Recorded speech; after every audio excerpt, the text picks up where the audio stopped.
Domači in okoliški pridelovalci domačih mesnin so se tudi tokrat množično odzvali v bilu Kostanjeviškega društva, saj so v ocenjevanje skupaj prinesli približno 100 vzorcev.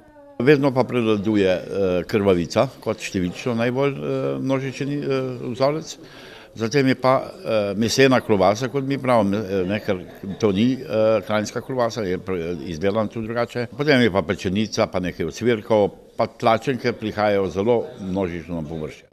Pozabili niso niti na nežnejši spol, saj zadnja leta pozornost posvečajo tudi ocenjevanju slanih potic.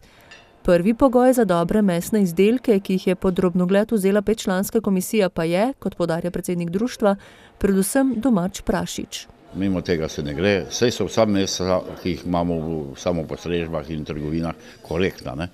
Ampak če hočeš občutiti tisti okus domačnosti, ki je nam starejše mogoče ostal bolj izrazito v možganih, ne, je to moč pridobiti samo iz doma vzgojenega, rejenega prašiča, ne. Za ohranjanje regionalne in lokalne kulinarične ponudbe in tradicije so pomembne tudi tovrstne družabne prireditve, ocenjuje etnolog Janez Bogataj. Seveda pa tukaj ne gre samo za druženje, ampak je v prvi vrsti tudi za prenos znanja iz generacije v generacijo in med generacijami, se pravi, se neke izkušnje tukaj pridobivajo. Naslednja stvar, ki je zelo pomembna, je pa ta, da z ocenjevanjem se dviga kakovost teh izdelkov. V Kostanjevici se letos lahko pohvalijo še z enim mejnikom.